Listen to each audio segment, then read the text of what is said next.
Hi there, Ken Beaton here from Arca Real Estate Investments. I've been around the block a few times, more than a few times actually, and I've been self-employed since my early 20s, and I've experienced some successes and some failures.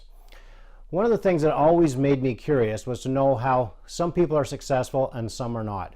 Yet they're working for the same company and they're selling the same products, they've offered the same training, and they've got the same opportunities. Yet one is very successful and one not so much. So why does this happen?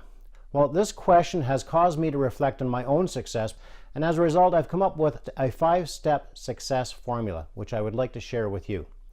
Now, before I share my success formula, I think you should know a bit more about myself, who I am, where I've come from, basically a brief story. So I grew up in a middle-class family. My father was a tool and die maker, became a high school teacher. My mom, a stay-at-home mom, so I had a pretty good life. Actually, I had a really good life because my family also had a family campground, so I got to grow up at this family campground and enjoy the life of Riley. Lots of freedom and lots of fun. I was very fortunate that I met my love of my life when I was 18 years old, and I ended up being married by the age of 21. And at that point in time, I figured I better do something because I graduated from high school with a D average. I didn't even know you can get a D average, but that's exactly what I had. Worked at the family campground in the summertime. During the winter times, I was a ski technician. I really had no full-time career. And now, being a father of 3 daughters myself, if any of my daughters brought somebody like me home, I certainly wouldn't have been too happy. So I was very fortunate that Joanne's parents welcomed me. We've had a wonderful life, but I needed to decide then, about a new career. I needed to take care of my family. So I went off to college as a mature student, and I signed up for civil engineering technology. Really enjoyed the program. Did so well, graduated with honors actually. I worked in the field for 2 years, then I came to what I consider to be a dead end. My options at that time for myself was I could move west, or I could move north where the jobs were and where they were paying more, or I could go back to university, or go to university actually, and get my civil engineering degree. But I didn't really feel comfortable moving away from the family, and I didn't feel like I was smart enough to go to university at that point in time. So what I did was I went back to my comfort zone. Now for myself, the comfort zone was the family campground. So I went back, and Joanne and we took the family business over in 1986, and it actually had a lot of opportunities. It's a 20-acre park with 3,400 feet of prime waterfront, 40 minutes from the city of Ottawa, drawing on a population base of over 1 million people. So there were lots of opportunities with this business. I say that now because when I look back, I see the opportunities. But back then, my reality was that we were operating on very little profit. Just $24,000 a year is all we could afford to pay ourselves. We had the mindset that we had to do everything ourselves because we couldn't afford to hire anybody else to do work for us. We were very cheap. We also had the mindset of scarcity, that there just wasn't enough to share with other people as well. And to be quite honest, I was very ignorant. I didn't know any different at that time. We did the best we could with what we had and what we knew. I had a fear of failure. I didn't want to give up what we already had. Trying something new meant there was a risk of failure, so we were better off just doing what we knew already. And also, we were young, relatively young compared to a lot of people starting out in business, and we had a big fear of asking other people to help. That sort of went back on the scarcity mindset as well, because we didn't want people to take our business away from us. So as a result, living on $24,000 a year was not enough to support the family. So I was always looking for other forms of employment, sources of income as well. I started out as a driver's ed instructor. Did that for a little over a year. I did snow plowing in the winter. I drove a school bus for 15 years. I was a handyman around the campground, building decks, docks, you name it. I even tried my hand as a real estate agent in the early 90s, and I didn't succeed very well at that because I wasn't willing to do things outside of my comfort zone. So this would have continued on for many years as well until I actually hit a turning point. I was almost 40 years of age, so already hitting that point in life where they call it a midlife crisis. But this was a major turning point for me in the fall of 1997. My mother passed away very, very suddenly. She wasn't even showing any signs of major illness, and then my father passed away just 2.5 months after that. So that really hit home. But I realized I didn't have time to wait. I had to take action because I had my family to support. I had the campground to run. So I decided enough's enough. I got to take major action. The problem was I didn't know what action to take. So I continued on doing the same thing I was before, knowing that I had to do something different, but not knowing what, until 2001 when I read a book called Rich Dad, Poor Dad. This is a book written by Robert Kiyosaki, who talks about his rich dad, who was his best friend's father, who was a businessman, entrepreneur, and then his own father, who he calls a poor dad. Even though he was high up in the education system and earned a lot of money, he had a poor mindset, so that was his poor dad. So that story really resonated with me, and what I learned from that was that real estate investing was the only option that I could see for myself to gain, to get ahead in life and to create some major net worth. So we started investing in real estate. Shortly after that, I came across some real estate education courses, the Wealth Intelligence Academy, also the Rich Dad Education Company. We also started taking some other personal development courses, such as Tony Robbins, all of his personal development courses. Marshall Silver was another one. And all of these courses had mentors, and this was my first introduction to mentors. These individuals helped shape who I was and changing my mindset. Now, over this time, we invested over $80,000 in this real estate education as well as personal development over a period of just under 2 years. However, our net worth skyrocketed. We had a portfolio over 170 doors, and it's continuing to grow as well. That's enough about me. What I want to do is share with you what I consider to be the success formula for my success and the 5 steps. So here's an interesting quote from Alvin Toffler. The illiterate of the 21st century will not be those who cannot read and write, but those who cannot learn, unlearn, and relearn. So what that means is that if you're not willing to unlearn the old ways, the old thoughts, the old patterns that you have, and relearn the new ones, then you're going to be considered illiterate moving forward. Now, the success formula in 5 simple steps. What is it? Well, it's to have a clear vision of what you want, know and understand your why, creating your goals, identifying your upper limits so that you can break through those upper limits, and acquiring the tools to help you achieve this. So step number 1, creating a vision. Most people simply exist their way through life because they lack a clear vision with a strong passion. Nelson Mandela says that action without vision is only passing time. Vision without action is merely daydreaming. But vision with action can change the world.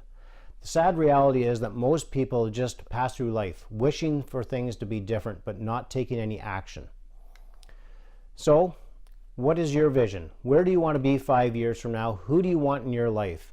It could be something as simple as a brand new car. It could be a new house, different lifestyle, new people in your life, new friends. It could be helping third world countries, building schools, digging wells, whatever the case may be. It's your vision. It's what is it you want to do. Again, most people dream about what they want, and a vision is a clearly defined dream with a timeline and a deep, strong emotion tied to it. So how do you create your vision?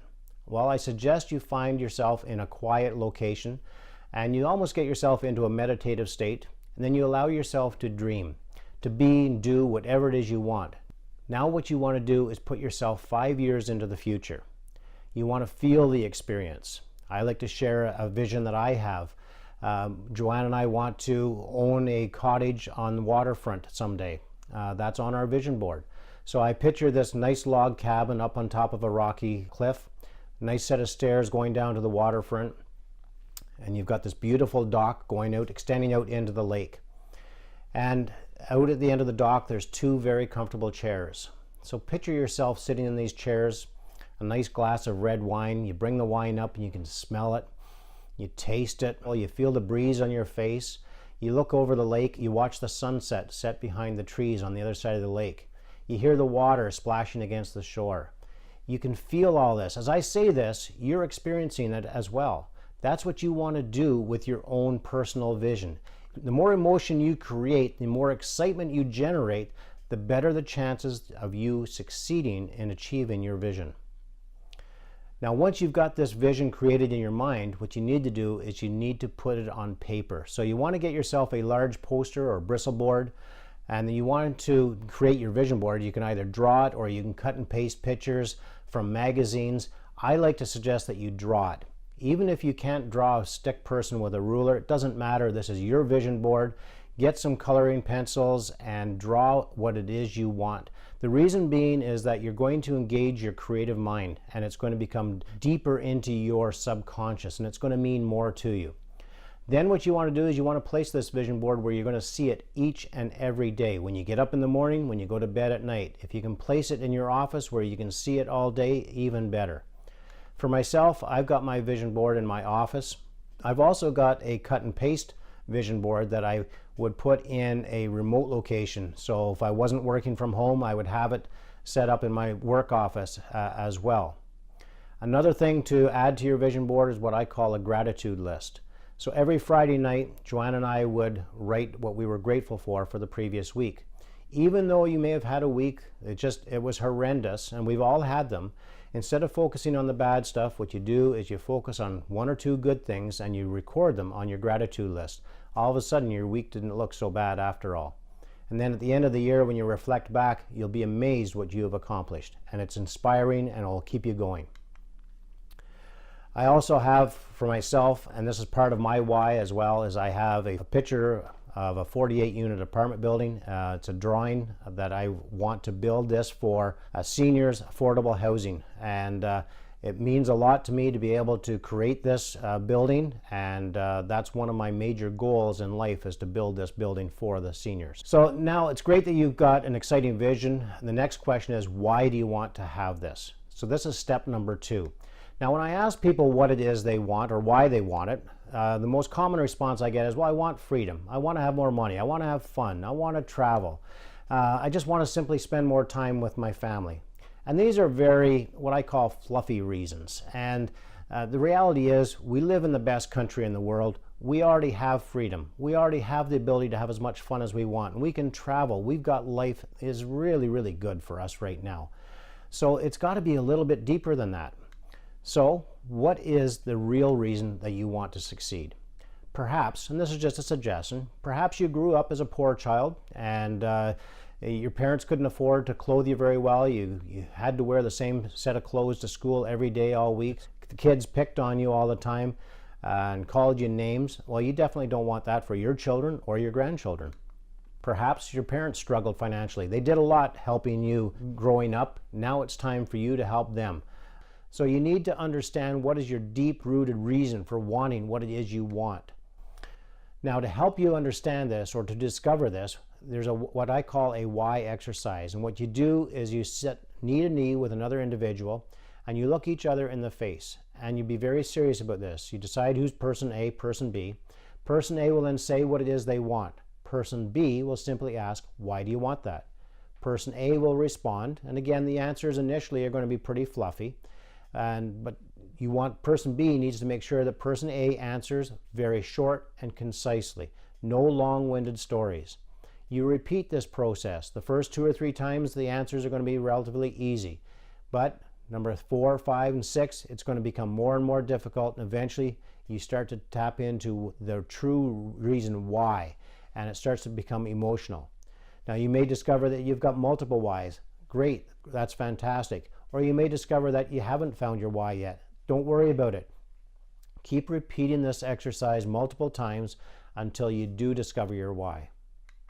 Now, to help you understand your why, perhaps, or to help you understand other people's why, I suggest you go to YouTube and search Simon Sinek and type in why.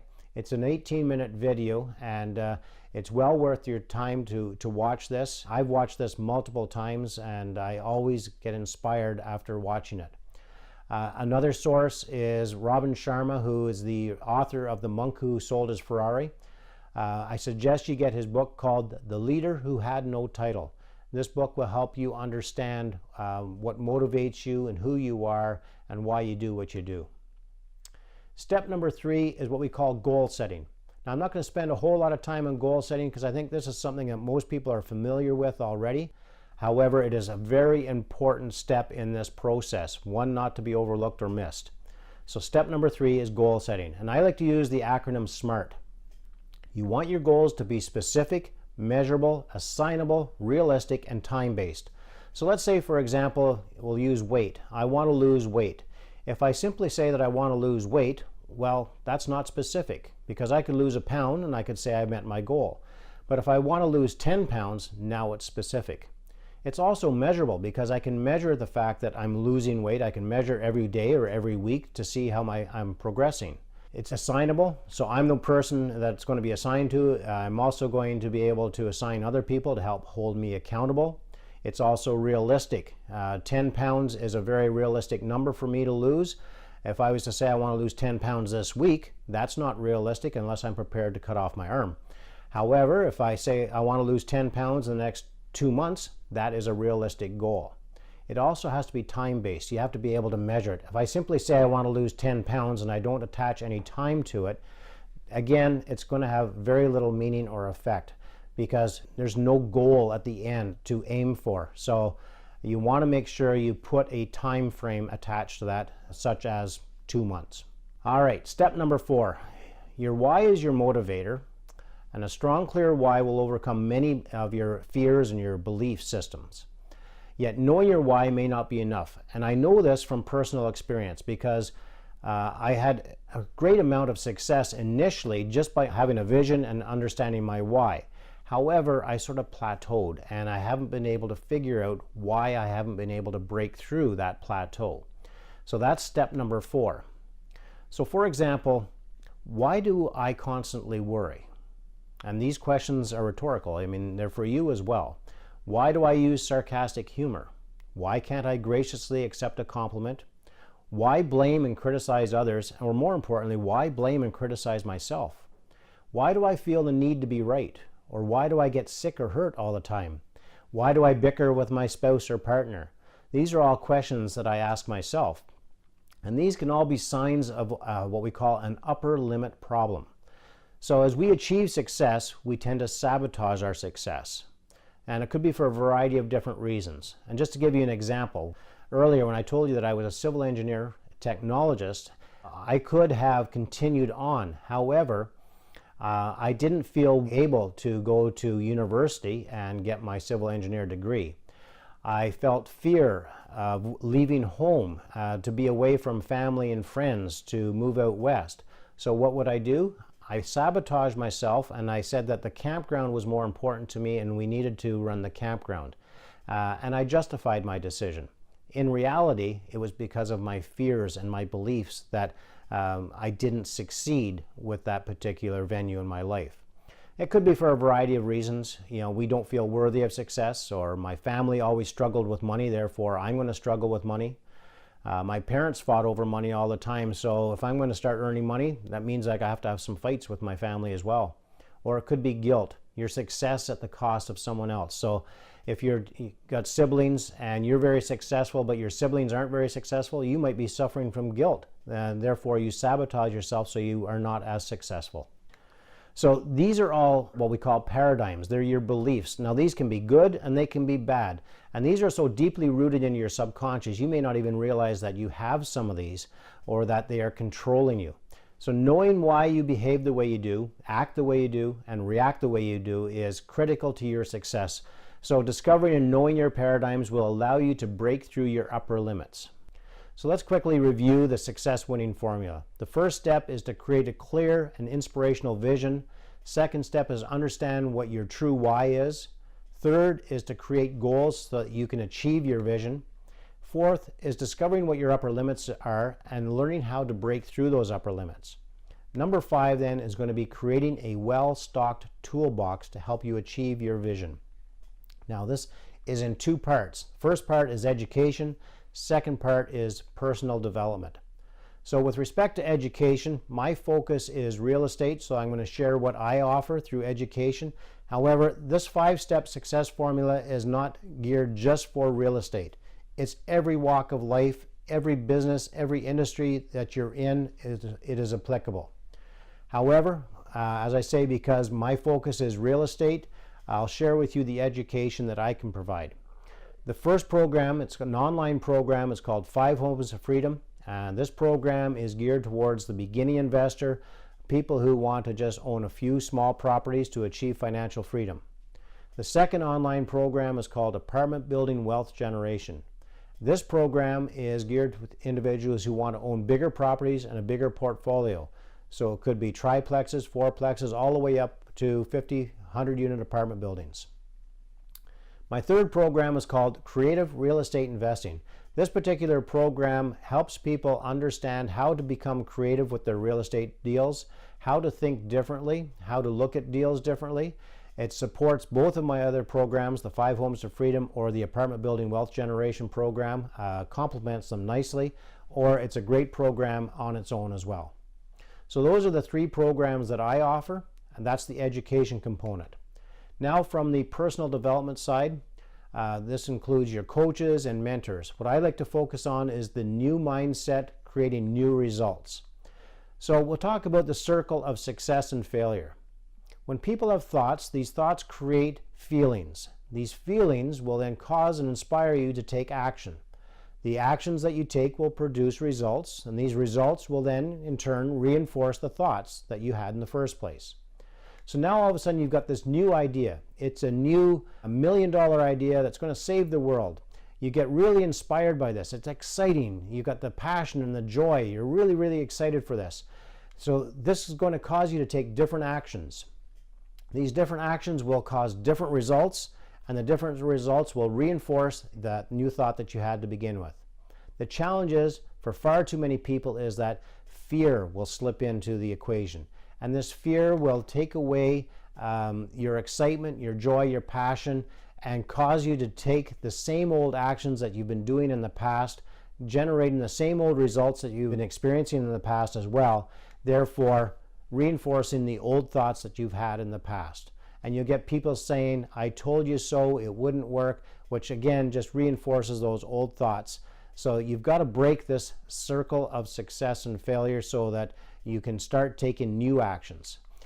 Now we've got a quote from Albert Einstein that I think most people have heard in the past. Insanity is doing the same thing over and over again but expecting different results. Well, the bottom line is, if you want different results in your life, then you must take different actions. Now I get a lot of people asking me, have I beat this trap of the same old, same old? No, I haven't beat it. It's an ongoing process. But I am willing to do what I know needs to be done that others are not willing to do, no matter how uncomfortable it makes me. That's the important thing, and that warrants repeating. I am willing to do what I know needs to be done that others are not willing to do, no matter how uncomfortable. And I strive to do this each and every day. Now, to help you understand this a little bit better and to grow personally, what I want to do is share with you my 3 favorite books. Think and Grow Rich by Napoleon Hill is probably the most important book you could ever read if you want to be successful in life. It doesn't matter. Even though it says thinking and growing rich, it does not mean about money. It means about growing rich personally.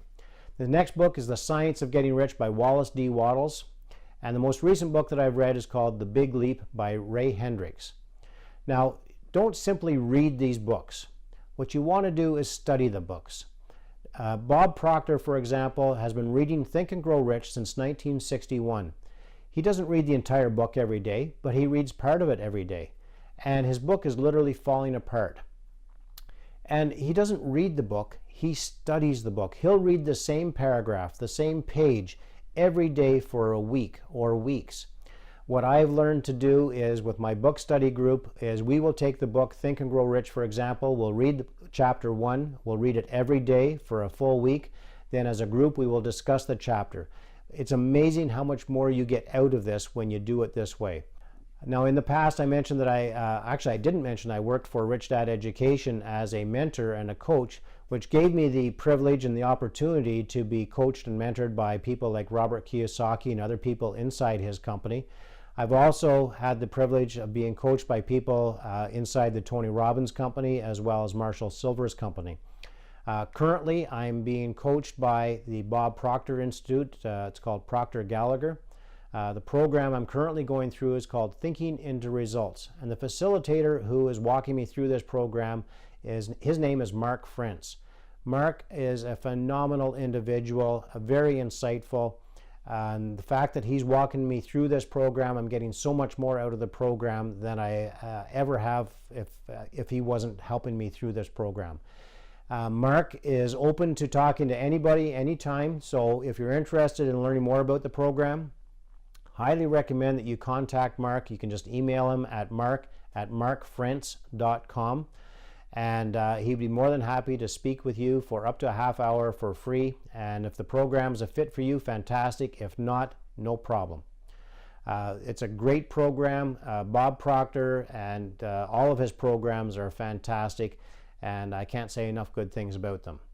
If you're interested in getting more information about myself and my company or the real estate education programs that I provide, I suggest that you just go to www.arcarealestate.ca. You can check them out on the website, or you can contact me directly, email me any questions at all, and I guarantee you I will answer your questions. I appreciate the time that you've given me, and I look forward to seeing you at the top. Take care now.